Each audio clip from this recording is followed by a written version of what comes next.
Hey everybody, this is Joseph Pasek, and welcome to the Fired Up Network. Welcome to the On the Mat Wrestling Show, a preview of WWE Clash in Italy, Sunday at 2 p.m. Clash in Italy, 2 p.m. So I got Xenia here. Xenia, first of all, Xenia's a lady among the people here. Have you ever been to Italy? I have, yeah. I feel like I've been to a lot of places. I've been to over 20 countries. So, yeah, I've been to Italy, but not for wrestling, though. I've never seen wrestling in Italy. So when you go for wrestling, I'm going to ask you, do you have like a baguette, a spaghetti, let's say clash in Italy, or do you just go for wrestling? Who cares about food? Or isn't it if you're going to any event, you care more about the food than the wrestling?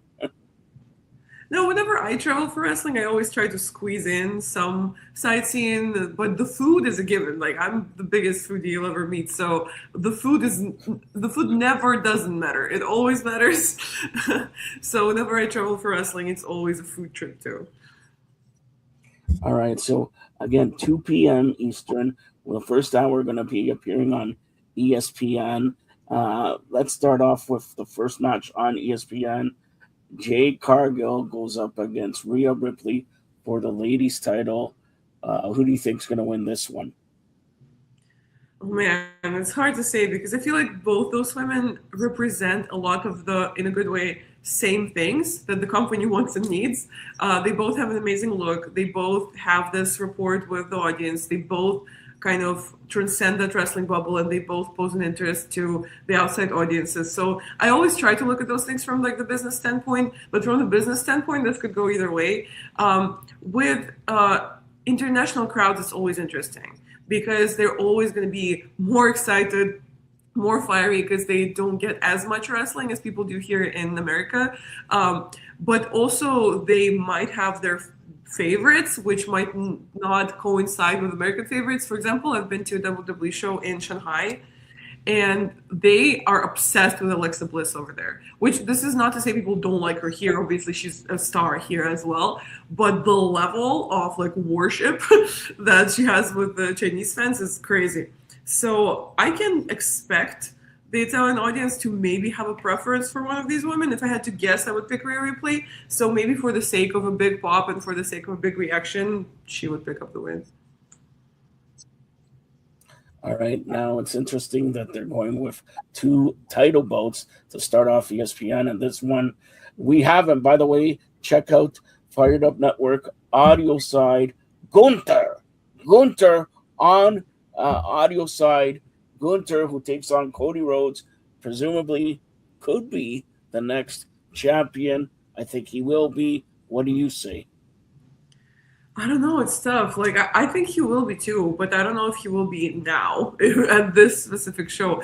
On the one hand, yes, Europe. He's from Europe, whatever. But I also feel like the way Americans view Europe is not the same way as Europeans view Europe. Like Europe is less of a homogenous like chunk of land than you guys think it is. So I really don't think maybe like I could see in the mind of a WWE writer it would make sense to give him a big win in Europe, but in the mind of a European Italian person it would be like, oh, I'm Italian, he's Austrian, like there's not much connection there. So I don't know if it would be at this show, especially with Cody being kind of the face of it and being on the poster and everything. I would bet on Cody, but I don't know. I would be happy if Gunther won the title. All right. And Becky Lynch goes up against Sol Ruka for the Intercontinental title. I think it's too early to give Sol Ruka the title. What do you say? I agree, and I've been saying on these shows that she's absolutely incredible for how recently she started wrestling, and she's definitely someone who has the it factor that we love to refer to, and she connects with the audience great, and she's very athletic, and she has a bit of a different look, which harkens back a little bit to the old school rebel divas like Lita and people like her. But I also agree that yeah, definitely a bit too early, but definitely sometime down the line, but not right now. Right in the next most anticipated rematch, Oba Femi versus Brock Lesnar. Now, I'm going to tell you this. I don't know what's going to happen here, but I'm going on the line here. Xenia, and I'm usually never wrong. nobody will retire in this match. At the end of the match, nobody's going to retire. In fact, I think we're going to have another match in August at SummerSlam at Brock Lesnar's home. Remember, it's a 2-night affair, SummerSlam. What do you say? Honestly, this would make sense. And maybe it's my like 2010s WWE fan mindset of like European shows are never like really real. You know, nothing crucial really gets decided at European shows usually. So I would agree that it would make sense to kind of drag it out more, and especially with how much hype this feud has been getting. And it would help also eventually build Obafemi even more, which I have trust in WWE to do that, and I have trust in WWE to not fumble that. So feeling optimistic about it, and yeah, hopefully this is not the end of it. All right. Have you ever been in a tribal combat match? I've never been in any match. Okay. So now we have tribal combat with Roman Reigns taking on Jey Uso. You know what tribal combat means to me? A lot of schmalls, a lot of interference. We're going to see an Uso. We're going to see another Uso. We're going to see Rikishi. We're going to see everybody under this. You know, that family has like 750 people. All right. We're going to see everybody there. This is one pay-per-view with just that one family, and it would run 2 hours or 3 hours. It only has 5 matches, so this match is going to go at least an hour. Might as well, yeah. You did say Jey Uso instead of Jacob Fatu. But yeah, what constitutes tribal combat? Are there rules? Like, what is that a stipulation that's official now? Like, what is tribal combat? Who knows? Maybe they're writing up the rules as they go, right? So it's like, but honestly, this is, I think, the second or third tribal combat. Roman Reigns winning both of them. But, they do a very good job. I'm going to admit this. They do a very good job with Roman Reigns when they do tribal combat and all that. They shake hands, they go nose to nose, and you want to see this match.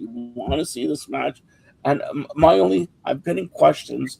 I'm going to leave it up to you. Has nothing to do with tribal combat. Has a question. What the deal is with CM Punk? If CM Punk going to face Cody Rhodes, is he going to lose? Cody Rhodes going to lose to Gunther and then come back at SummerSlam to take on CM Punk? Like, what's the deal? What do you hear about CM Punk? I honestly don't know what the deal is with CM Punk. I have zero sources close to CM Punk. It's weird, the transformation that we've seen of CM Punk, where he was very much making himself a problem in AEW, but then suddenly he's back in WWE and he's become like the picture perfect company man. So one could think that maybe there's some disagreements when it comes to his booking, but with current CM Punk, I wouldn't expect that. Like, it really just feels like he's just down for anything that WWE throws at him. So I really don't know what the deal is. Maybe he's going to take the title off of Cody. I don't know. All right, that's WWE Clash in Italy this Sunday, May 31st, 2 p.m. Of course, in Italy starts at 8, but just I want to look back because you were there in New York. By the way, did you do any shopping in New York for Double or Nothing? The crowd looked like amazing in the tennis arena there and all that, but any good shopping there? Yes, but it's so funny that like all of my New York activities, or almost all of them over the weekend, were like in like Koreatown or Chinatown. You would think I didn't even go to New York, but we went to some like Korean beauty stores and went to Pop Mart. So yeah, definitely some shopping, but not in the like Sex and the City way, more in like car. I'm not even touching that one. And I gotta ask you about, first of all, my good Canadian buddies, Jim Christian winning the tag team titles. Awesome match. Stadium Stampede match. Really, like, what more can they do in that? Like, that was off the charts. But and it was a tough challenge too, because the smaller arena with less like areas to even do this in, and apparently everything except for the entrance videos was done live, which I was very surprised to find out, because usually when we see Stadium Stampede or Anarchy at the Arena, there would be some pre-tapes, and it makes perfect sense to do it for safety reasons, for timing reasons. But apparently they did absolutely everything live, including the Mark Davis getting hit by a bus scene, which is crazy to do live. Like, it's the timing of it and like the accuracy of it that would have it fit in the match is just insane. And of course, Jericho hurting his knee had to do jumping off that table, and a special shout out to Sabu. Very nice. Now, Jericho is just going by Jericho, so it's no more Chris Jericho. It's just Jericho. Just wanted to tell you, because if you're looking for Chris, he's out the door. It's Jericho. All right, it's Jericho. Yeah, we're adding another name to the endless list of Chris Jericho names, I guess. And this guy invents himself like, you've just made the list. Where's the list? It's Jericho list, not Chris Jericho. Never mind. Now we got to touch on my good Jewish friend Maxwell Jacob Friedman and Darby Allin. First of all, Darby Allin, I don't know how he's alive. That he takes bumps off the ring. He takes this guy's 170 pounds, and they kill him. And I don't know how he's alive. You talking about Mark Davis? He almost lost his eye. You know, it was so the one thing that they had a bone to pick with AEW for that pay-per-view, the only one thing. You saw Darby bleeding out the back of his head, right? So if you watch the replay, he doesn't even land headfirst or anything. But that table that they set up on the stage was on top of an elevated platform with sharp corners. I don't know why they would do that, knowing that they're gonna land on it. And he didn't even land head first. He just he landed on the table, flat, good, flush, everything. Yep. And then he gently slid down, and that's when the platform scraped his whole entire nape off. And it's what would have happened if he did land head first? That, I have no idea why they would make this setup have sharp corners. Seems very dangerous, but that's the only thing, really. Just to kill Darby, you know that. Bigger, he probably. I'm gonna go off the angle, but I gotta say this again. AEW doesn't matter if they go to 1:00 in the morning. Every pay-per-view, they deliver, and they deliver big time. Kudos to, because we got Triple H writing and this guy and Chris Park and all that. Everything goes by one person, Tony Khan. He does Ring of Honor before. He does, the Dynamite and Collision, and then again Saturday Collision and all these. He added a pay-per-view coming to Montreal in July. This guy Tony Khan simply does an outstanding job, and I'm telling you, I heard rumors, and I'm going to let it out here. He's going to swing big next year, especially if WrestleMania is in Saudi Arabia. Look for WrestleMania on the same weekend to be by AEW doing a major show. It looks like maybe Dallas Cowboy Stadium, where they could fit 100,000 fans. That's what I have heard.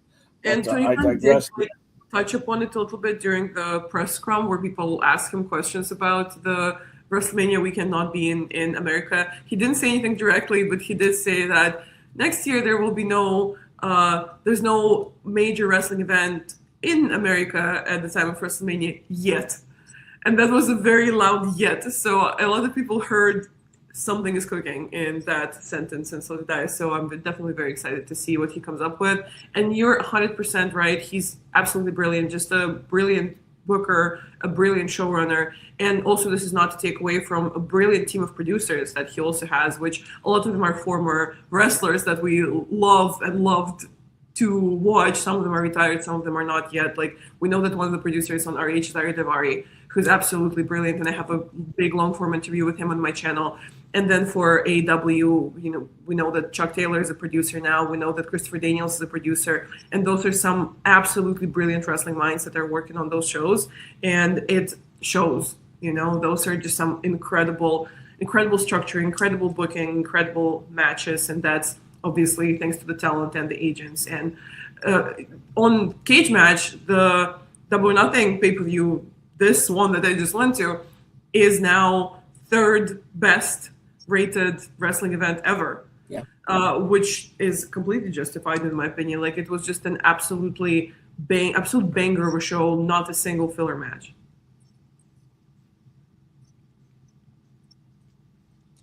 And you said yet.